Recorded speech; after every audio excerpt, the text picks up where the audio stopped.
You ever had that moment where your whole world just flips, like one minute you're steady, grounded, and the next, the ground is gone beneath your feet? That's what it felt like the day I found out my own parents, had taken my $250,000 inheritance and handed it over to my sister to pay for her dream wedding. Not gonna lie, when I first heard it, I thought it had to be some kind of cruel joke. I mean, who does that? Who takes their son's future, his security, and just gifts it away like it was pocket change? But here's the thing, it wasn't a joke. It was real. And the truth is, it broke something inside me that I don't think I can ever put back together the same way. I'll tell you how it went down. It started with a phone call. My mom called me, her voice all sweet, like she always does when she's about to drop something on me. "Hey honey," she said, "your sister's wedding is coming up. And she really wants to make it special. You know, the kind of wedding girls dream about." I didn't think much of it at first. I figured she was just gonna ask me to help with some chores. Maybe drive people around, whatever. But then she said the words that made my blood run cold. "We've already covered it. We used the money your grandma left you. Don't worry, sweetie. It's all for family." I remember just sitting there, silent, staring at my phone, my hand shaking. My grandmother had worked her whole life, saved every penny, and she left me $250 so I could buy a house, start a family, build something for myself. And now, gone. Just like that. For flowers, for a dress, for a venue that cost more than most people's yearly salary. I was angry, really angry. I just sat there repeating in my head, "They took it. They actually took it." I called my dad immediately. And I said, "Dad, what the hell is this? Did you really let mom drain my inheritance for her wedding?" And you know what he said? He said, "Son, don't be selfish. Your sister's getting married. She deserves this. You'll be fine. You're strong." I just stared at the wall while he spoke, gripping the phone so tight my knuckles turned white. Selfish? I'm selfish for wanting to keep what was mine. For honoring what grandma wanted for me. That was the moment I realized, they never saw me the same way they saw her.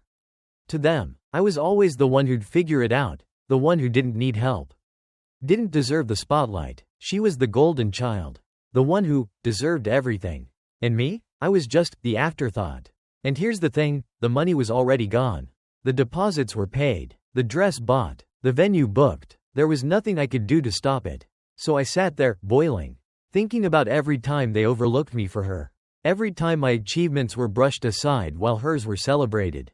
And now, the ultimate betrayal. $250,000, just erased from my life. I couldn't sleep that night. I kept replaying grandma's voice in my head. How she told me when she was alive. "This is for you, sweetheart. For your future. Don't let anyone take it from you." And guess what? I let it happen without even knowing. They stole it from under me. And I promised myself right there that no matter how this played out, I wasn't gonna sit quietly this time.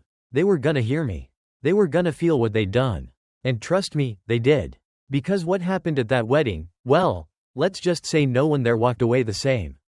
So after that call, after hearing my dad basically say I was selfish for even questioning it, I went quiet for a few days. Truth is, I didn't even know what to say to them. I was angry, really angry, but also hurt. You ever had that feeling where the people who are supposed to protect you, the ones who should have your back, are the very ones stabbing you in the back? That's what it felt like. And as I sat there, thinking about it over and over, I realized this wasn't just about money. This was about years of favoritism. Years of being treated like I was second best. Growing up, my sister was the golden child. She got the new clothes, the praise, the spotlight at every family gathering. Me? I got the lectures, the, "Be responsible. You're the older one. You'll figure it out," every damn time. And now here we were. Adults. And nothing had changed. $250,000 just given to her. My grandma's gift, meant for me. Erased like it didn't matter. And guess what? My sister called me too. She didn't even sound guilty. She said, "Hey, you're gonna love the venue. It's gorgeous. Mom and Dad said you'd understand." Understand? Understand that she was celebrating on the ashes of my future? Not gonna lie, my hand clenched so tight I thought the phone might crack. I wanted to scream at her. I wanted to say, "Do you realize you just stole my life?" But I didn't. I bit my tongue. And I thought, fine. Let them think I'm quiet. Let them think I'll roll over like always. Because this time, I wasn't just angry. I was planning. The weeks leading up to the wedding were torture. Every family group chat was filled with pictures of flower arrangements, dresses, menus, all funded by my inheritance. I stayed silent. I watched. I waited. And every night, I remembered Grandma's words, "Don't let anyone take this from you." And I knew, I had to find a way to honor her, to make sure they understood what they had done. Wedding week came. The whole family was buzzing with excitement. My sister posted on social media about her dream wedding and how blessed she was. My parents smiled in every picture, like nothing was wrong. And me? I showed up, suit on, mask of calm plastered to my face. People hugged me, asked me if I was excited for her. And I smiled, but inside, I was boiling, because I knew what was coming. I had something they didn't expect. Something that would turn their perfect little fairy tale upside down. The rehearsal dinner was the first time I saw the full extent of it. The decorations, the venue, it was extravagant. Over the top, chandeliers, ice sculptures, an open bar that looked like it cost more than my first car. And every time someone said, "Wow, this is amazing," my parents beamed, like they'd done something noble. And I just sat there, staring and waiting, because the more they flaunted it, the more I knew, when the truth came out, the crash would be even harder. I barely slept that night. I lay in bed, rehearsing what I would say, how I would do it, my hands sweating, my chest tight. I mean, this was my family.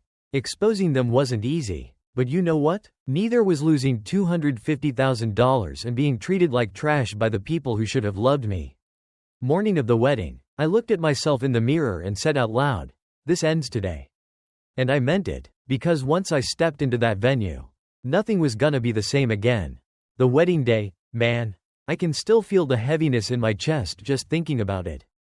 You know how people say weddings are supposed to be filled with joy, laughter, family coming together? For me, it felt like walking into a theater where everyone was cheering for a show that was built on my loss. I stepped into the venue and the first thing I saw was the chandelier. It sparkled like something out of a movie. The tables were draped in gold. The flowers looked like they'd been flown in from another planet. And guess what? Every single detail screamed at me. This is what your inheritance bought.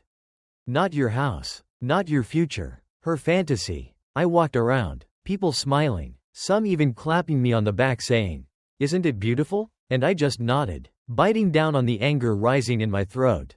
I was angry, really angry, but I kept it all inside, because I knew my moment was coming. During the ceremony, I sat there in the second row, watching my sister flow down the aisle in her $20,000 dress. Everyone gasped at how stunning she looked. And I thought, yeah, stunning, stunningly expensive, stunningly stolen. My parents sat in the front row, grinning like they'd just conquered the world. And me? I just stared and waited. The vows were said, the kiss sealed, the applause roared through the hall.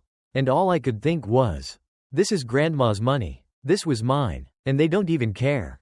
Reception time came, music blasting, glasses clinking, everyone dancing like nothing in the world could go wrong. And then came the speeches. That was the moment I'd been waiting for. My dad stood up first. He raised his glass, his voice booming with pride. To my beautiful daughter, he said, "We are so proud of you. You've always been our shining star. Today, we give you the wedding of your dreams because you deserve nothing less."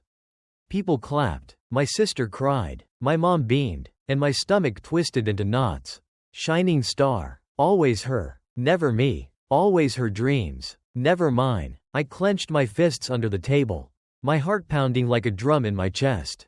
And when the room finally settled, all eyes turned to me. They expected me to say something sweet, something brotherly. And truth is, I had planned for this. I stood up slowly, my chair scraping against the polished floor. The mic felt heavy in my hand. My voice cracked at first, but then it steadied. You know, I started scanning the room, locking eyes with my parents. This wedding is beautiful, really beautiful, and I'm glad my sister's happy. But there's something you should all know. The room shifted. People leaned in. My sister blinked, confused. My parents froze, their smiles stiff. And here's the thing, I wasn't about to hold back anymore. Not tonight. I looked at the crowd, aunts, uncles, cousins, friends, and I said, every flower you see, every plate on this table, every sparkle in this chandelier, was paid for with money that wasn't my parents' to give. It was my inheritance, $250 left to me by my grandmother, taken without my permission. Gasps filled the room. I heard whispers ripple through the crowd. My sister's mouth dropped open. My mom's hand shot to her chest. My dad's face turned red, his jaw tight, and I just stood there, staring and waiting. Grandma wanted me to use that money to build my life. I continued, my voice rising, but instead, it was used to fund this show. And while you're all clapping for how beautiful this is, I want you to remember, it came at the cost of betrayal. My own family chose her happiness over my future. And that's the truth. The room went silent. You could hear a pin drop. My sister's tears turned from joy to shock. My parents looked like statues, frozen, unable to move, and in that silence, I felt something shift. For the first time, it wasn't me shrinking in their shadow. It was them, exposed in front of everyone. The silence after my words hung in the air like a heavy weight pressing down on everyone in that room. You ever been in a moment so tense you could hear your own heartbeat in your ears? That was it. My sister just stared at me, her mascara running, her lips trembling like she wanted to say something but couldn't form the words. My mom's eyes darted around the room, looking for an escape, and my dad, not gonna lie, he looked like he wanted to strangle me right there. He muttered, "Sit down, now," but I didn't. I just stared at him, stared and waited. And I said, "No, Dad, I've been sitting down my whole life while you ignored me." Not this time. Gasps rippled through the crowd again. A few cousins exchanged looks. An aunt whispered, "I had no idea." And that was the thing, no one knew. They all thought this was just a picture-perfect wedding. They didn't know the cost. And now, they did. My sister finally found her voice. Her words shaky. I didn't know it was your money." I tilted my head, looking straight at her. "Really? You didn't wonder how Mom and Dad suddenly came up with $250,000? You didn't think to ask?" She covered her face, sobbing. Guests looked uncomfortable, shifting in their seats, some putting down their champagne glasses. The joy in the room had drained out completely. And then my mom stood up, her face pale, her voice sharp. "Enough. This is not the time or the place." And I said, "Oh, it's exactly the time and place. Because you wanted the world to see how generous you were, how much you love your daughter. Well, let them see the truth too. Let them see what you took from me." My dad slammed his glass down so hard wine splashed across the white tablecloth. "You're embarrassing us," he growled. And I laughed. I actually laughed, shaking my head. "Embarrassing you? You did that yourselves the moment you robbed me blind." "I'm just telling the truth." A murmur went through the crowd. One of my uncles nodded, whispering, "He's right." Another guest muttered, "That's not fair." And in that moment, I realized something. I wasn't alone. People saw me. They finally saw me. My sister collapsed into her chair, crying, her groom looking like he'd just walked into a nightmare he didn't sign up for. My mom sat down slowly, covering her face, unable to look at me. And my dad, he just glared.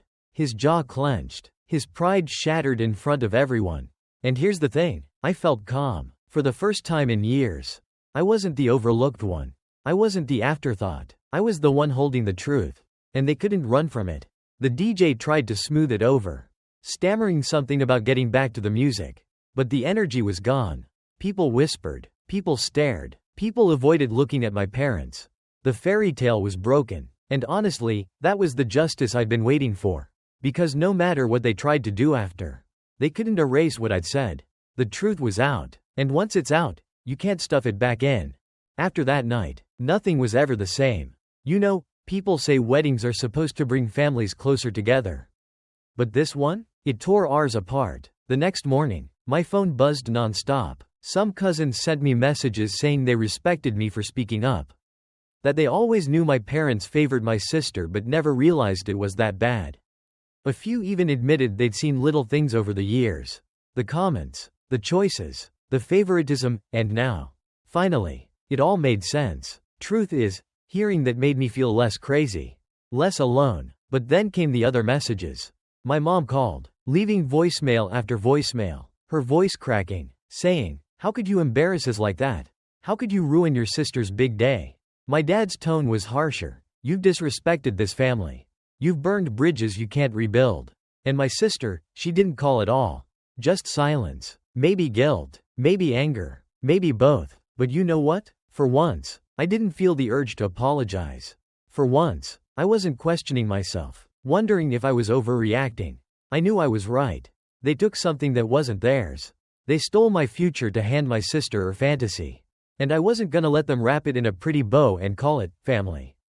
A few days later, I went to see a lawyer. Not gonna lie, I was nervous walking into that office. But I had Grandma's will in my hand. Her words were clear: the money was mine. Solely mine. And when the lawyer looked it over, he nodded and said, "They had no right. You can take legal action." And in that moment, a weight lifted. Because it wasn't just me saying it anymore, the law backed me up. Now, I didn't rush to sue my parents. Truth is, I wrestled with it. I mean, suing your own family? That's heavy. But then I thought about what Grandma wanted. About her trust in me. About how my parents spit on that trust. And I realized, protecting her wishes was more important than protecting their pride. Word got around. People in the family talked. Some took my side. Others whispered that I was too harsh. But every time someone tried to guilt me, I asked one question: if it was your money, your inheritance, would you be okay watching it vanish without a say? And every single one of them went quiet. Because deep down, they knew. They knew I was right. Weeks passed. My parents avoided me. My sister's marriage began under a shadow. People still whispering about how her wedding was funded. And me? I moved forward. I got my lawyer to freeze what was left. And I started planning a life that honored Grandma's gift. Did I wish it had been different? Yeah. Did I wish my parents had loved me enough to treat me fairly? Of course. But here's the thing. Sometimes the people who should love you the most are the ones who hurt you deepest. And you can either let that break you, or you can stand up. Tell the truth, and take your power back. And that's what I did. When I look back now, I don't see just the money. I see a line drawn in the sand. A moment where I stopped being the overlooked son and became the man who finally stood for himself. And to anyone out there listening, who's ever been betrayed by their own family, I know how it feels. It cuts deeper than anything. But trust me, you don't have to stay quiet. You don't have to accept it. You can speak, you can act, and you can reclaim what's yours. Because sometimes, the only way to protect yourself is to stop protecting the people who keep breaking you. That's what I did. And when I saw the look on their faces that night, frozen in shock, their perfect little world cracking apart in front of everyone, I knew Grandma would have been proud.